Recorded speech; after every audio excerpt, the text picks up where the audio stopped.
Hello my dear story lovers, welcome back to my channel GGS library. நான் இன்றைக்கி உங்கள் கூட பகிர்ந்துக்க போகிற ஒரு சிறு நாவல் எழுத்தாளர் தமிழ் நிவேதாவோடது. கதையோட பேர் உறவு பாலங்கள். இப்போ நம்ம கதையை ஆரம்பிக்கலாமா? வாங்க. மாலை காற்று சிலு சிலுன்னு வீசிக்கிட்டு இருந்தது. மண் சாலையோட 2 பக்கமும் கண்ணுக்கு எட்டுன வரைக்கும் நெற்பயிர்கள் பச்சை போர்வையை விரிச்சிருந்தன. வயலை ஒட்டி போன அம்பாரம்பாளையம் ஆற்றுல வாத்துக்கள் குழந்தைகள் மிதக்க விட்ட பொம்மைகளை போல மிதந்துக்கிட்டு இருந்தன. இறை தேடிய பறவைகள் தங்களோட கூடுகளுக்கு திரும்பி கொண்டிருந்தன. வயலில் வேலையை முடிச்சுட்டு கூலியாட்கள் அவங்களோட வீட்டை பார்த்து நடந்து போய்கிட்டு இருந்தாங்க. தன்னோட பைக்கில் அவங்கள கடந்து போன சங்கரன் தன்னோட வீட்டு வாசலில் வண்டியை நிறுத்தினார். சமையல் அறையில் வேலையாக இருந்த வேணி கணவனோட பைக் சத்தம் கேட்டதும் தண்ணீர் சொம்போட வெளியில் வந்தா. கைகால்களை கழுவிக்கிட்டு ஒரு வாய் தண்ணி குடித்த சங்கரன், வானதி எங்க அப்படின்னாரு சுற்றிலும் பார்த்து. மலர்கொடியை பார்க்க புறவிப்பாளையம் போயிருக்கா அப்படின்னா வேணி. மலர்கொடி இங்கேருந்து போய் 2 நாள் தானே ஆகுது அப்படின்னாரு சங்கரன் கேள்வியாக பார்த்து. அக்காவை பார்க்கணுன்னு பிரியத்தோடு போயிருக்கா, இதுக்கெல்லாம் நாள் கிழமை பார்க்கணுமா என்ன அப்படின்னா வேணி. அது இல்லடி, பொண்ணை கொடுத்த இடத்துல அளவோடு இருந்தால் தான் நமக்கு மரியாதை, அடிக்கடி போனால் வீண் விவகாரம் தான் வரும். சங்கரன் இப்படி சொல்லவும், வானதி அடிக்கடி போகிற ஆளா என்ன? இன்னைக்கு மலரோட பெரிய பையனுக்கு உடம்பு சரியில்லைன்னு ஃபோன் பண்ணா. மாப்பிள்ளை மதுரை போயிருக்காராம். அதனால் வானதி போய் அக்காவையும் குழந்தையும் பொள்ளாச்சிக்கு அழைச்சிட்டு போய் ஹாஸ்பிட்டலில் காமிச்சிட்டு வீட்டில் விட்டுட்டு வரணும்னு போயிருக்கா. கூட நீயும் போயிருக்க வேண்டியது தானே, மலருக்கு ஒத்தாசையாக இருக்கும்ல அப்படின்னாரு சங்கரன். இப்போ தான் அடிக்கடி பொண்ணை கொடுத்த இடத்துக்கு போகக்கூடாதுன்னு சொன்னீங்க அப்படின்னா வேணி கொஞ்சம் கிண்டலா. இவ யாரடி இவ புரியாமல் பேசிக்கிட்டு, அடிக்கடி போக வேண்டான்னா அவசரத்துக்கு கூட போகாமல் இருப்பியா அப்படின்னாரு அவர் கொஞ்சம் எரிச்சலோட. நான் ஒன்றும் புரியாமல் பேசலை, உங்களுக்கு பிள்ளைங்க மேலே இருக்கிற பாசம் புரிஞ்சு தான் பேசுகிறேன். தேவை இருந்திருந்தா நான் போயிருப்பேன். லேசான சளி காய்ச்சல் தான், மருந்து கொடுத்ததும் நல்லா இருக்கான் அப்படின்னு வானதி அங்கேருந்து கிளம்பி வந்துக்கிட்டே இருக்கா அப்படின்னா வேணி. அப்போ சரி அப்படின்னாரு சங்கரன் கொஞ்சம் நிம்மதியான குரலில். சாப்பிட வர்றீங்களா? இடியப்பம் கோழி குழம்பு 2 சூடாக இருக்குது அப்படின்னா வேணி. வானதி வரட்டும் அப்படின்னவர் திண்ணையில் கொஞ்சம் சாஞ்சு உட்காந்தாரு. அது சரி, பொண்ணை விட்டுட்டு எப்போ சாப்பிட்ருக்கீங்க சொல்லிக்கிட்டே அவர் பக்கத்திலே உட்காந்தா வேணி. பொள்ளாச்சியோட ஆத்தோர கிராமங்களில் ஒன்றான ஆத்து பொள்ளாச்சி அப்படின்னு சொல்லப்படுற அந்த ஊரோட செல்வந்தர்களில் சங்கரனும் ஒருத்தர். 2 பொண்ணுங்க அவருக்கு. பெரியவ மலர்கொடி. 12ஆம் வகுப்பு முடித்த உடனே அவளை எந்த கல்லூரிக்கு அனுப்பலான்னு யோசிச்சுட்டு இருக்கும்போது ஒரு விசேஷ நிகழ்ச்சியில் மலர்கொடியை பார்த்துட்டு மாப்பிள்ளை வீட்டுக்காரங்க பொண்ணு கேட்டு வந்தாங்க. புறவிப்பாளையத்தில் பெரிய பண்ண குடும்பம் அப்படிங்கிறதோட பாஸ்கரன் ரொம்ப நல்லவனாகவும் பார்க்க லட்சணமாகவும் இருந்தான். அவனோட விருப்பத்தின் பேரில் தான் அவங்க அப்பா அம்மா பொண்ணு கேட்டு வந்திருக்கிறதா சொல்லவும் மலர்கொடி மகிழ்ச்சியோட கல்யாணத்துக்கு தலையசைச்சா. மலர்கொடியை விட 5 வயசு சின்னவளான வானதி அவளை விட உற்சாகத்தோடு குதிச்சா. தன்னோட ஸ்கூல் ஃப்ரெண்ட்ஸ் எல்லாம் அழைச்சிட்டு வந்து இனிப்புகள்லாம் சாப்பிட கொடுத்தா. தன்னோட புது ட்ரெஸ்ஸு, விரல்களில் இருந்த மருதாணி சிவப்பு, அப்புறம் அவள் வீட்டுக்கு வரப்போகிற புதுவரவான மாமா பற்றி வாய் கொள்ளாமல் பெருமையாக பேசினான். அவளோட பட்டுப்பாவடைய, ஜட குஞ்சலத்தை, அப்புறம் வீடு நிறையா இருந்த சொந்தக்காரங்களோட சலசலப்பை, அக்காவோட சிவந்த முகத்தை, மாமாவோட வாய்க்கொள்ளா சிரிப்பை ரொம்ப ரசிச்சா வானதி. தரையில் கால் பரவாமல் சுற்றி திரிஞ்சவ அக்கா புருஷன் வீடு கிளம்பும்போது தான் சுய நினைவுக்கு வந்தா. அக்காவை எங்கே கூட்டிகிட்டு போகிறீங்க? நான் போக விட மாட்டேன் அப்படின்னா மலர்கொடியை இறுக அணைச்சிக்கிட்டு. வானதியை கட்டிக்கிட்டு மலர்கொடியும் அழ ஆரம்பிக்க கூடியிருந்த சொந்தக்காரவங்கெல்லாம் அதட்டுனாங்க. நல்ல காரியம் நடக்கிறப்ப இதென்ன அழுக? சின்னவளை உள்ளே கூட்டிகிட்டு போங்க. மலர்கொடி கண்ணை தொடச்சிட்டு கிளம்பு. வீட்டு மகாலட்சுமி அழுதா குடும்பத்துக்கு ஆகாது. தோ பக்கத்து ஊர், நினச்சா வந்துட போகிற அப்படின்னு ஆளாளுக்கும் புத்திமதி சொல்ல மலர்கொடி தன்னோட அழுகியை நிறுத்தினான். சங்கரனும் வேணியும் அவங்க கண்களை தொடச்சிக்கிட்டு மகளை வழி அனுப்பி வச்சாங்க. அக்காவுக்கு கல்யாணம்னதும் அவள் வீட்டுக்கு புதுசாக ஒரு உறவு வரப்போகுதுன்னு நினச்சவளுக்கு தம் வீட்டில் இருந்த ஒரு உறவு பிரிஞ்சு போனதை தாங்கிக்கவே முடியலை. தன்னோட அக்கா கூடயும் மாமா கூடயும் கொஞ்ச நாள் பேசாமையே இருந்தா. அடிக்கடி அம்மா வீட்டுக்கு வந்து போயிட்டு இருந்த மலர்கொடி தங்கையை கெஞ்சியும் கொஞ்சியும் வழிக்கு கொண்டு வர முயற்சி பண்ணான். மலர்கொடி பிரசவத்துக்கு வந்திருந்த சமயம் கொஞ்சம் வளர்ந்துருந்த வானதி அக்கா குழந்தைய கொஞ்சுறதுலையும் விளையாடுறதுலையும் மூழ்கி போய் அக்காவை கூட மறந்து போனான். 5வது மாதம் பாஸ்கரன் மனைவியையும் குழந்தையும் அழிச்சிட்டு போனப்போ உலக நடப்பு புரிஞ்ச வானதி தன்னோட அழுகையையும் துக்கத்தையும் தனக்குள்ளே புதைச்சிக்கிட்டா. இருந்தாலும் தனக்கு பிரியமானவங்களை தங்கிட்ட இருந்து பிரித்து அழைச்சிட்டு போன பாஸ்கரனோட அவளால் ஒட்டவே முடியலை. அவன் பேச முயற்சி பண்ண போதெல்லாம் சுருக்கமான ஒரு பதிலோட ஒதுங்கிடுவா. இப்போது அக்காவோட குழந்தைக்கு உடம்பு சரியில்லை அப்படின்னு உதவிக்கு போகும்போதும் பாஸ்கரனை பார்த்ததும் அவங்க எத்தனை வற்புறுத்தியும் கேட்காம வானதி வீட்டுக்கு கிளம்புனது அதனால தான். வீட்டு வாசலில் ஸ்கூட்டரை நிறுத்திட்டு வானதி உள்ளே நுழைஞ்சப்போ பக்கத்து தோட்டத்தில் வசிக்கிற முத்து கவுண்டரு அவளோட பெற்றவங்களோட பேசிக்கிட்டு இருந்தார். இவளை பார்த்ததும் சங்கரன், குழந்தை எப்படி இருக்கான் இப்போ அப்படின்னாரு. நல்லா இருக்கான்ப்பா அப்படின்னு சொல்லிக்கிட்டே அவர் பக்கத்தில் வந்து உட்காந்தா வானதி. இருட்டுற சமயம் இப்படி விழுந்தடிச்சு ஓடி வராமல் அக்கா வீட்டில் தங்கிட்டு காலையில் வந்திருக்கலாமே அப்படின்னு சொன்ன வேணிக்கு பதில் சொல்லாத வானதி முத்து கவுண்டர்கிட்ட திரும்பி, எப்படி இருக்கீங்க மாமா, ஏன் ஒரு வாரமாக வரலை அப்படின்னு அவரை பார்த்து கேட்கவும், வயசான கட்டை எப்படி இருந்தா என்னம்மா, நீ உன் விஷயம் பற்றி சொல்லு, எப்போ கல்யாணம் பண்ணிக்க போகிற அப்படின்னு அவளை பார்த்து அவர் கேட்கவும், நிச்சயமா இப்போ இல்லை அப்படிங்கிறா வானதி.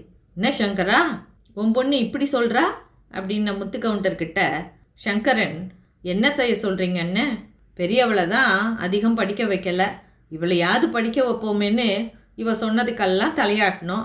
மெக்கானிக்கல் இன்ஜினியரிங் படித்தா, படிப்பு முடிஞ்சதும் கல்யாணம் பண்ணலான்னா இப்போ வேண்டாங்கிறா. இத்தனை வருஷம் கஷ்டப்பட்டு பணம் செலவு பண்ணி படித்ததுக்கு பலன் வேண்டாமா, வேலை பார்த்த பிறகு தான் கல்யாணம் அப்படிங்கிறா. சொன்ன சங்கரன் கிட்ட, இங்கே இருந்துக்கிட்டு என்ன வேலை தேட முடியும், விவசாயமும் மில்லும் தானே இங்கே இருக்குது, கோயம்புத்தூர் போனால் தான் உண்டு அப்படிங்கிறாரு முத்து கவுண்டர். இன்டர்நெட்டில் இருந்த இடத்துல இருந்தே வேலை தேடலாமாம்மா அப்படின்னா வானதி. நீ சம்பாதிச்சு தான் நிறையணுங்கிற நிலையில் நாம் இல்லை வானதி. காலகாலத்தில் கல்யாணம் பிள்ளைக்குட்டின்னு அப்படின்னு வேணி முடிக்கிறதுக்குள்ளேயே போதுமா உங்கள் கல்யாணமும் பிள்ளைக்குட்டியும். அக்காவை இப்படித்தான் அவசரமாக கட்டி வச்சிங்க.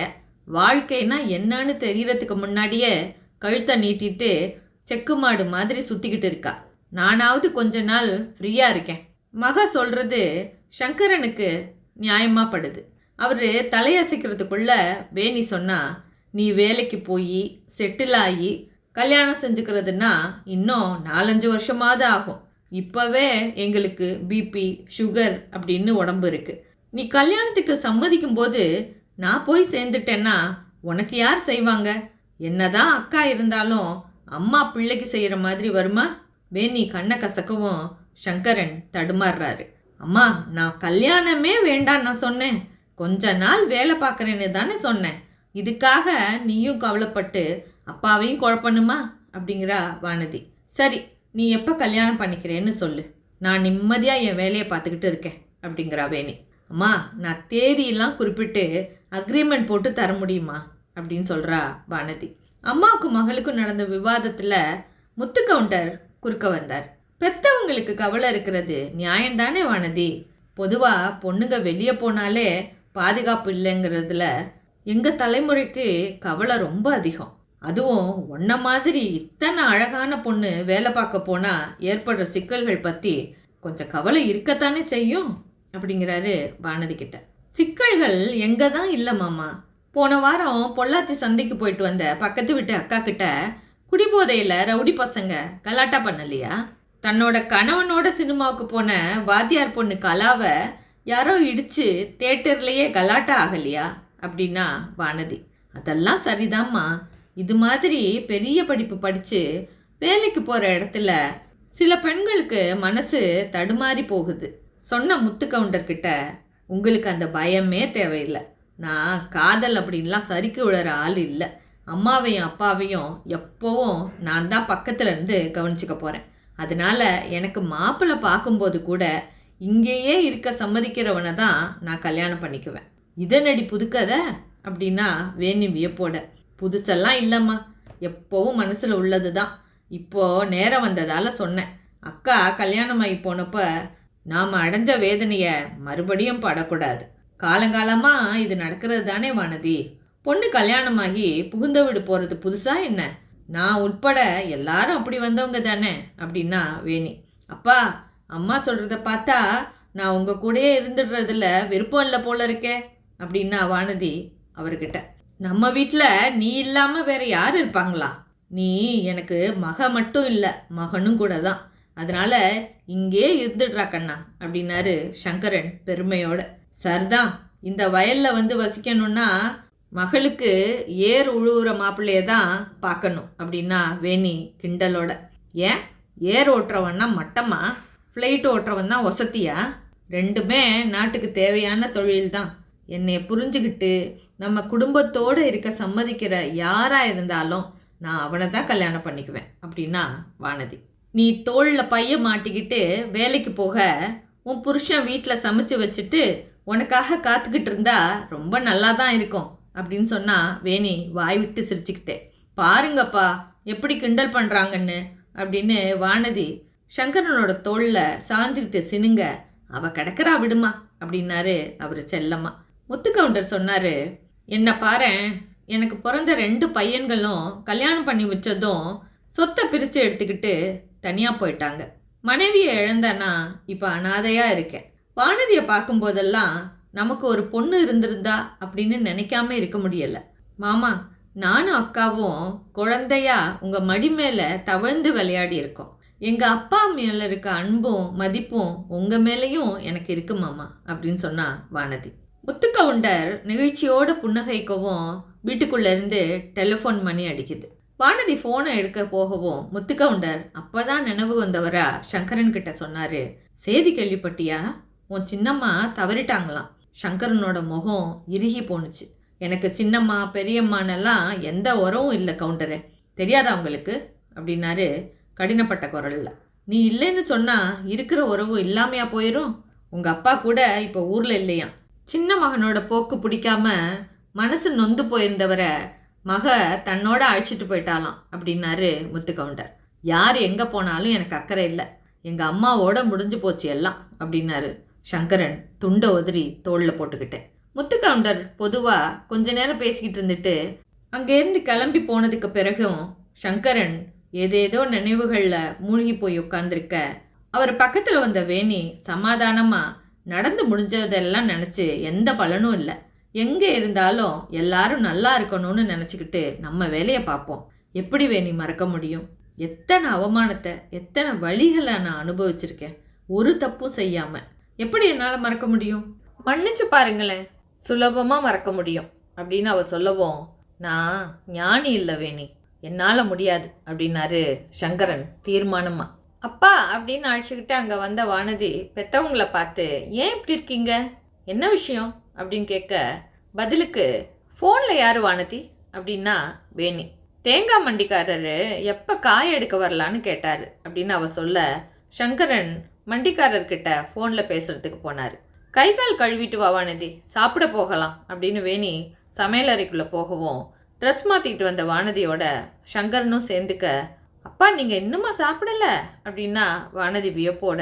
உன்னை விட்டுட்டு என்னைக்கு சாப்பிட்ருக்கிறாரு வேணி கேட்க, அப்பா இன்னைக்கு டவுனுக்கு போயிட்டு தோப்புக்கும் போய் அலைஞ்சிட்டு கலப்போடு வந்திருக்காரு, மதியமும் வெளியில் சாப்பிட்ருக்க மாட்டார், ஈவினிங் வந்ததும் சாப்பிட வைக்க வேண்டாமா? என்னம்மா நீ அப்படின்னு வானதி குறைபடவும், கேட்டிங்களா, உங்களை நான் கவனிக்கிறது இல்லையா, இத்தனை நாள் நான் பார்க்காம தான் இந்த குடும்பம் இப்படி இருக்கா வேணி கணவன்கிட்ட முறையிடுறா. ஒருவேளை நீ கவனித்து பார்த்துருந்தா இன்னும் நல்லா நடந்திருக்குமோ என்னவோ அப்படின்னு சங்கரன் மகளோட சேர்ந்து சிரித்தார்.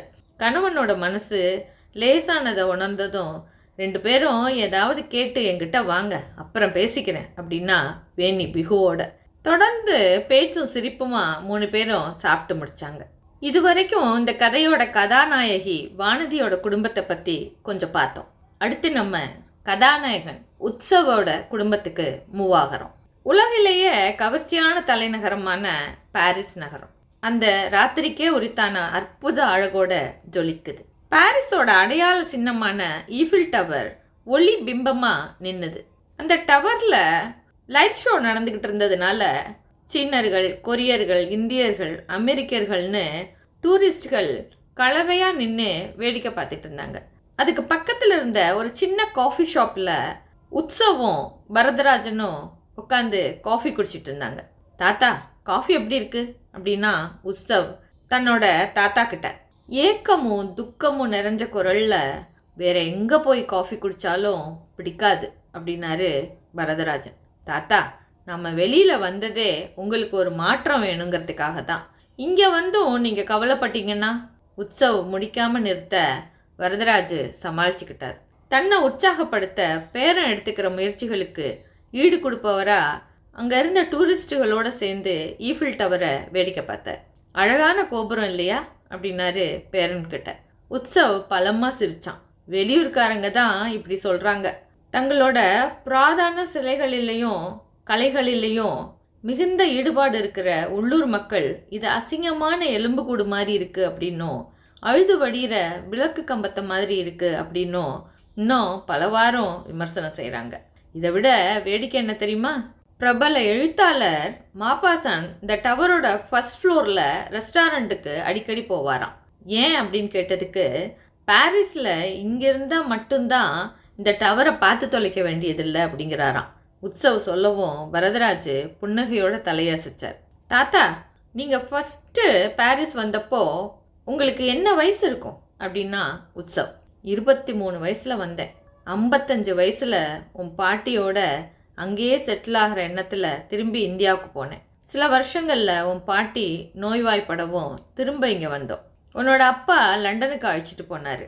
பாரிஸ்லையும் காட்டினோம். சொல்லி வச்ச மாதிரி எல்லா டாக்டர்ஸும் நாட்களை தள்ளி போடலாமே தவிர பிழைக்க வைக்க முடியாதுன்னு சொன்னாங்க. பிறகு 2 வருஷம் உயிரோடு இருந்ததே பெரிய விஷயம் அப்படின்னாரு வரதராஜன். உற்சவோட செல்ஃபோன் சினுங்கவும் நம்பரை பார்த்தவன் ஹாய் டாடி அப்படின்னா ஸ்க்ரீனை தொட்டு, நீங்கள் 2 பேரும் எங்கே இருக்கீங்க அப்படின்னாரு உற்சவோட அப்பாவும் டாக்டருமான ராமச்சந்திரன். ஈஃபில் டவர் முன்னாடி உட்காந்துருக்கோம் டாடி. குளிர்காலம் ஆரம்பிச்சிருச்சு உற்சவ், தாத்தாவுக்கு ஒத்துக்காது, சீக்கிரமாக கிளம்பி வாங்க அப்படின்னாரு ராமச்சந்திரன். வீட்டிலையே இருந்து தாத்தாவுக்கு போர் அடிச்சு போனதுனால தான் வெளியில் வந்தோம்.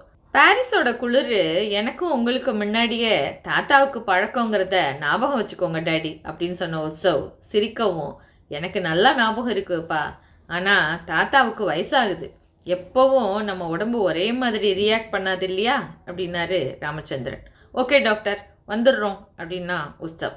தாத்தா, உங்கள் மருமகனோட ஆர்டர், இதுக்கு மேலே தாமதிக்க முடியாது அப்படின்னு சொல்லிக்கிட்டு வரதராஜோட கைகளை பிடிச்சிக்கிட்டு நடக்க ஆரம்பித்தான் உற்சவ். உற்சவும் வரதராஜும் வீட்டுக்குள்ளே நுழைஞ்சப்போ உற்சவோட அம்மா மைதிலி இரவு சாப்பாட்டோட தயாராக இருந்தா. ராமச்சந்திரன், உற்சவ், வரதராஜ் 3 பேரும் டேபிளை சுற்றி உட்காரவும் அவங்களுக்கும் தனக்குமா பரிமாறிக்கிட்டே மைதிலி சொன்னா, ராம், இன்னைக்கு மிஸ்ஸஸ் ஃப்ளாரன்ஸ் ஃபோன் பண்ணியிருந்தா. ஃப்ரெண்ட்ஸ் தான் தினமும் பேசிக்கிறீங்களே அப்படின்னாரு ராமச்சந்திரன். அதில் சுவாரஸ்யம் எதுவும் இல்லாமல், தினமும் பேசுகிற விஷயம் இல்லை, புதுசாக ஒரு விஷயம் இருக்குது அப்படின்னா மைதிலி சஸ்பென்ஸ் குரல்ல. என்ன விஷயம்? ஃப்ளாரன்ஸோட பொண்ணு ஆன் நம்ம உற்சவை காதலிக்கிறாளாம். ஏற்கனவே இவங்கிட்டே சொல்லியிருக்காளாம். ஃப்ளாரன்ஸ் 2 பேருக்கும் சீக்கிரமாக என்கேஜ்மெண்ட் பண்ணிடலாம் அப்படிங்கிறா. நிஜமாவா? உற்சவ், நீ என்கிட்ட சொல்லவே இல்லையே அப்படின்னாரு ராமச்சந்திரன் வியப்போட. சொல்கிறதுக்கு எதுவும் இல்லை டாடி, ஆன் என்கிட்ட ப்ரப்போஸ் பண்ணா. நோ ஐடியா அப்படின்னு யோசிச்சு சொல்லு அப்படின்னா. அதுக்கப்புறம் நான் அதை மறந்தே போயிட்டேன் அப்படின்னா உற்சவ் கேஷுவலாக. உற்சவ் மைண்ட் பண்ணவே இல்லைங்கிறான். நீ அதுக்குள்ளே என்கேஜ்மெண்ட் வரைக்கும் போயிட்டியே அப்படின்னாரு மைத்திலியை பார்த்து ராமச்சந்திரன். உற்சவுக்கு கல்யாண வயசு ஆகலையா?